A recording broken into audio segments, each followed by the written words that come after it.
Hey YouTube. So as I was going through my stuff after the Brent 0331 contest, I'm just kind of getting my different sets of gear together. In the contest response, equipment required was for a 72-hour mission, so you don't always need that much. Hopefully, you don't need much more than that because then things get real heavy. But something that I do have also set up is like a 24-hour pack or just like a patrol pack. Um, has just the absolute basics if you're going to step off. Um, you know, some water, some food, and the like. And you know, so as we go through the pack, you'll see that the stuff in here, it looks like it's bulky. As you look at the side and stuff, especially towards the bottom, it's not really loaded with that much weight. The items that are in here are kind of bulky, and you can see how much I have the compression strap pulled down, to show that you know, there's still room in there. So it just depends on, if you need to plus up or remove some items. But this would be something just real basic. I just got these, so I've been just kind of playing around with a little bit. These are the I don't know, I can't even remember, Swedish or something. These canteen sets. It's just about a 1 liter canteen, plastic, lightweight, and then it came with cups. So it's it was a nice feature. Again, it was a pretty decent deal. I got from Sportsman's Guide. It's one of the places there. Varustelika, I think is how it's pronounced, are two places I pick up a lot of surplus from. The pack itself is London Bridge Trading 22-liter pack. I forget the exact model number. I'll see if I can pull it up. LBT obviously makes great quality gear. I really love their packs. I have a 14-liter pack and this 22-liter pack. The 14-liter pack is just like the perfect little day pack. I use that all the time. Especially running around with the family, or it's kind of like I use it in my carry-on bag. If I go on trips, that kind of has my odds and ends that I bring with. So the 14-liter pack was a little small for a 24-hour bag. I mean, you could get away with it, but you're going to miss out on some, kind of, I'll call it like emergency, like remain overnight options if that ends up being needed. So I got the 22-liter to fill that role. It's the Ranger Green multi-cam black version, so I don't really love this, but it's what I got. It was on sale. So anyhow, both sides I have these canteens with cups. They're kind of nice. Gives you something to boil water in if you need it, and gives you obviously water. And then there is a water bladder in here. The only thing I don't like about this pack is there's not an actual hydration sleeve. The whole back inside of this pack is Velcro. So I think what I'm going to try and do is see if I can kind of like make like a Velcro sleeve sort of for it, but I'll work on that down the road. And if I do, I'll let you know about it.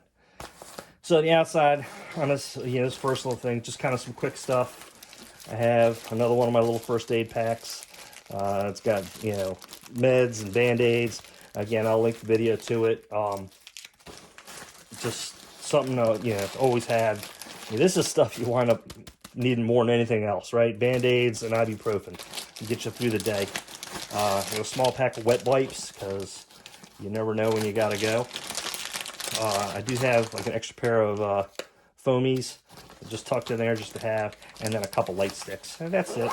Just basic, real simple, basic stuff. In this lower pouch, it's a little. So this is just some extra IFAK items I have. It's not a full IFAK. I have one of these large super burn cravats. It's just a ginormous, it's almost 4 feet by 4 feet by 5 feet, basically, triangular bandage. So it's a huge one if you think of the little small, old school cotton muslin bandages. So this is huge, but they label it as a burn dressing also, so it's sterile, so it's so big so you can cover areas. But so it's got that, some gloves, compressed gauze, some tape, an extra chest seal, and this it's a H&H Thin H bandage. So just some extra items just to have in there. And I also have a spare cat in a Ziploc bag just to protect it in there also. So just extra IFAK items if needed, hopefully not at all.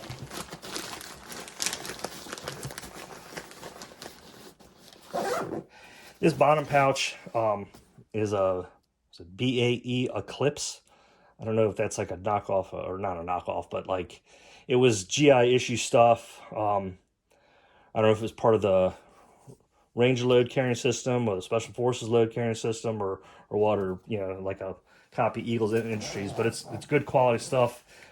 Entry gear is this just, I don't know, some odd website that seems to sell, and it's closeout stuff. So I have this one in Ranger Green. I was trying to get some more, but they're sold out of the Ranger Green ones.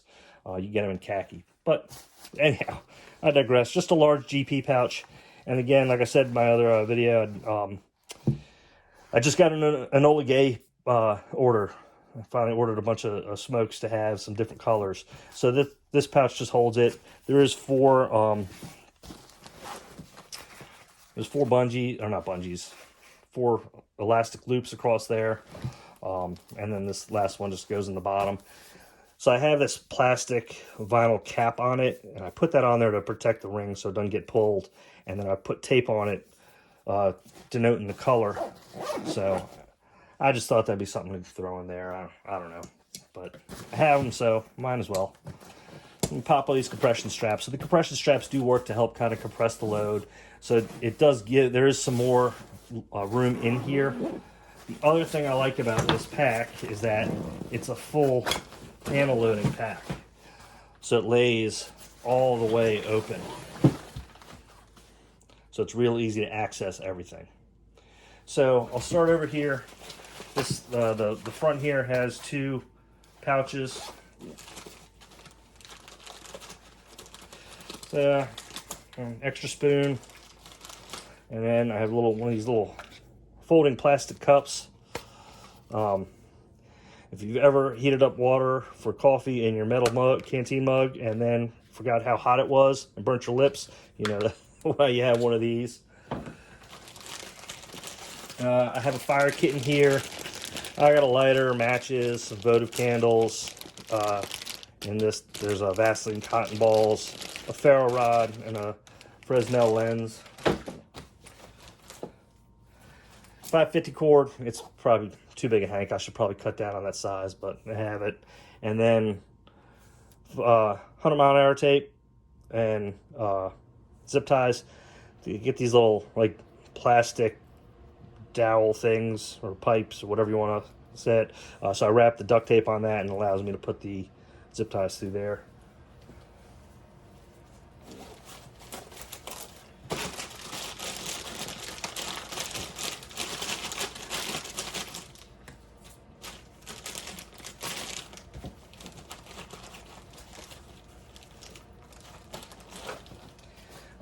Lower pocket, I have just some gun oil and a cloth, the old Gold Bond,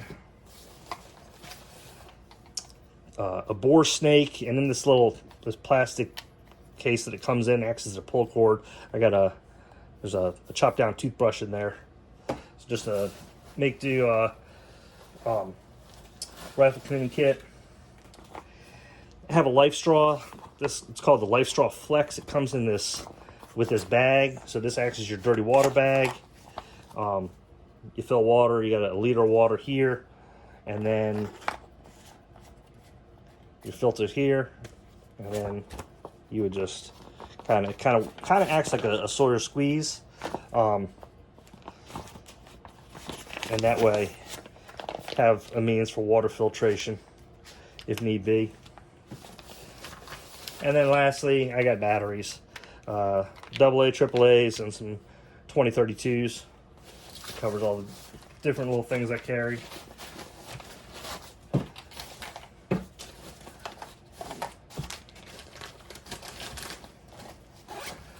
So moving over. So again, if you ever been out on a patrol, you're going to go you always plan on going for a short while, and then things happen. So worst case scenario is you end up having to overnight somewhere. And depending on your environment and weather, this kind of changed a little bit. But this is kind of what I have in here. And if you're going on when I go on a weekend hike, right? And I take this. It lets me kind of practice carrying some weight around, and I do have food in here and water, so it keeps me going for whatever I need. So bottom of the smokes, I have a larger, it's not a color smoker, it's just white smoke. So I had that, so that got thrown in here too. A shamag because it's tactical and it's cool and all that good stuff, and 1,000,001 uses. I have a poncho with some bungee cords, and then in this little pouch here I have some jungle knots. So you do wind up getting stuck overnight, you can make a hooch. In this back bag here, it's a whoopee. Trust me, I don't have to take it out and squeeze it down again, but that way, again, you get stuck overnight. You have some warming layers. A pair of socks in here.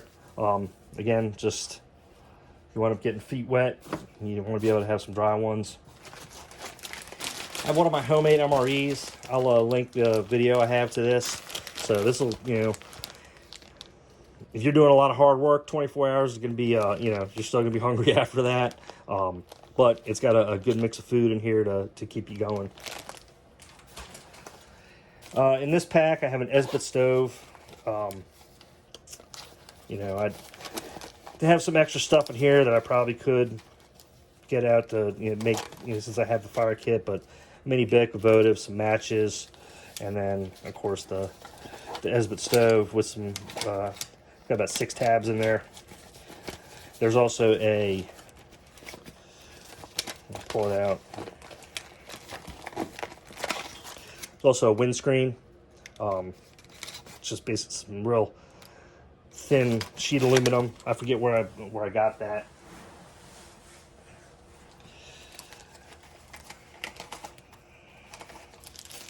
And that's it. So here I got a source bladder, of course, in there. And then again, the back of this pack is just loop Velcro. It's not actual Velcro. It's like almost like a velvet or velour sort of thing. But it, acts as Velcro. So thinking I might try and fashion something, even if it's just halfway, to kind of keep this from moving around. So all this stuff, I have some room, depending on the weather. I adding a warming layer of sorts. That would be probably like a thermal or waffle top or something. That depending on the weather would be prudent to pack in here. Extra ammo is always a good thing, depending on what you're doing. So. And see, it zips up nice, plenty of room. There's room in there. I'm not struggling with the zippers. The whoopee, the poncho liner, and the poncho itself are compressible. I got them rolled up as much as I can, but you know how that works. That you can get it compressed down even more. So. There's room in there to get a little more in there if need be. Again, depending, you can always dump the poncho liner out of there, get rid of the whoopee. That way you still have at least the cover from the poncho. But so tell me what you think. Again, I'll leave some links below to some of the other videos I have in regards to the contest. So I'd appreciate some feedback. Thanks for watching.